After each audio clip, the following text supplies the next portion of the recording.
यानी धर्म जितना कम होगा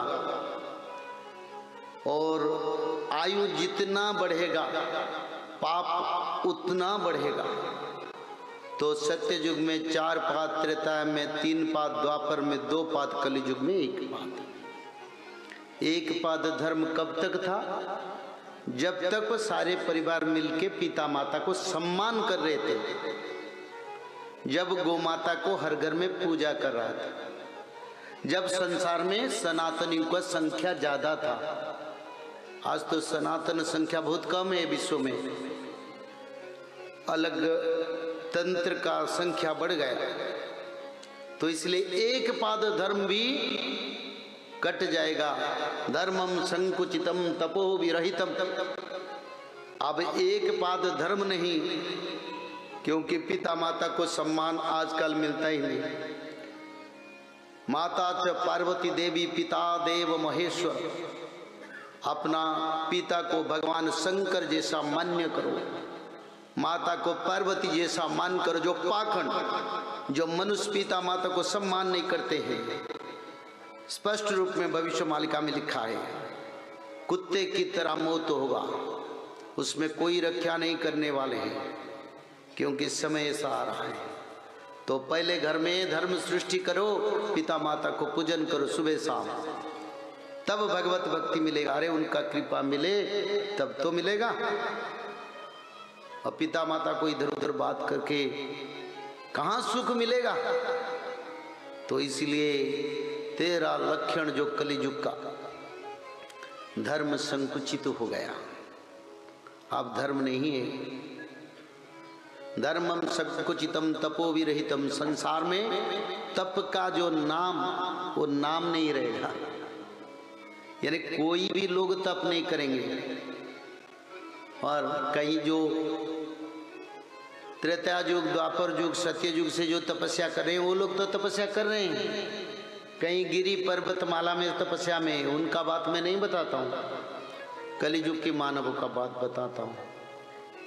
तपस्या का जो तत्व ये सभ्यता लुप्त हो जाएगा। तपो विरहितम सत्यं च दूरगतम। सत्यवादिता कोई नहीं होगी। पिता माता को तो मिथ्यावाद पुत्र लोग करते हैं, पत्नी को तो पति भी करते हैं, पति को भी पत्नी करते हैं। और सबसे बड़ा दुख का बात, 2, 3, 4 साल का बच्चा भी जब झूठ कहता है ना, तो पिता और माता गुस्सा हो जाते हैं। अरे तू मेरे से झूठ बोलता है।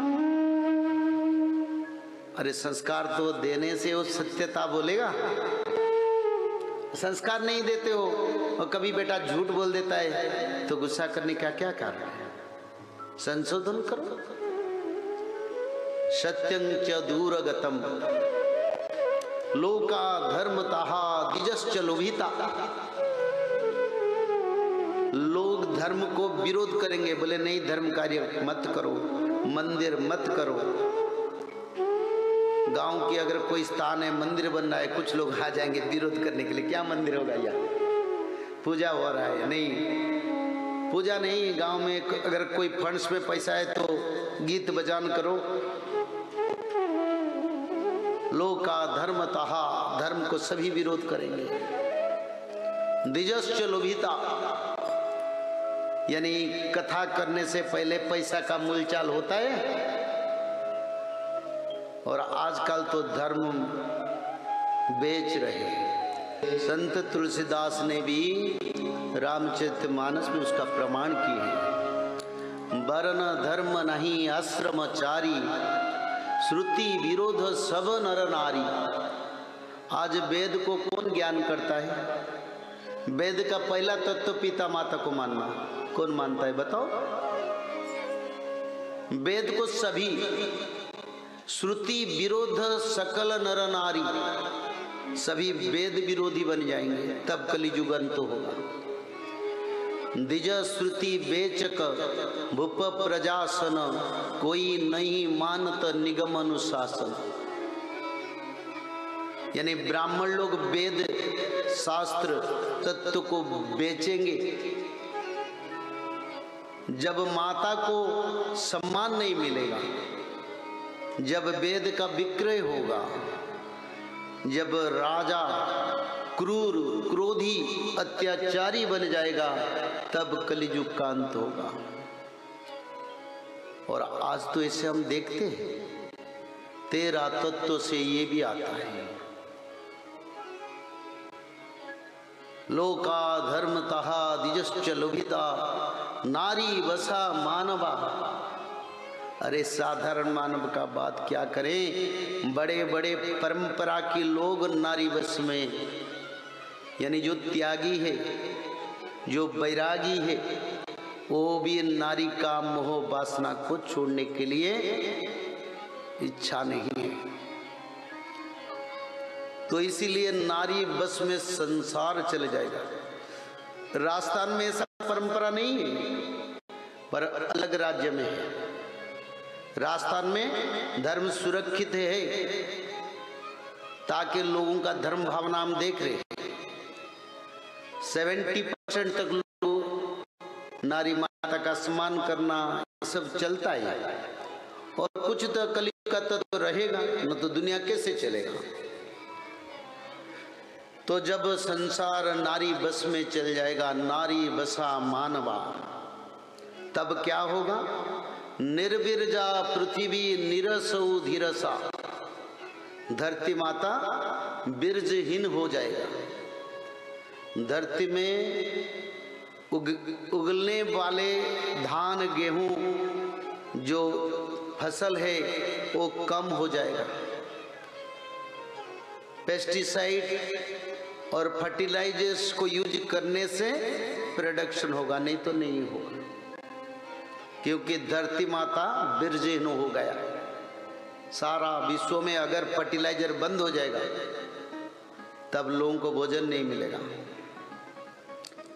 जो भविष्य पुराण शास्त्र तत्व में रचना है, आज धरती माता निर्विर्ज हो गया। निर्विर्जा पृथ्वी निरसो धीरसा, नीचा महता गता। क्रिमिनल, द्वंद्व करने वाले, अन्याय करने वाले, लंपट, कामी धरती के सबसे ऊंचे पदवी पर बैठेंगे। ज्ञानी, संत, पवित्र मानव, सचोट, यानी जो नॉन करप्टेड, उनको कोई सम्मान नहीं करेगा। नीचा महतागता, भूपाल निज धर्म कर्म हिता। भूपाल यानी रक्षक भक्षक बनेंगे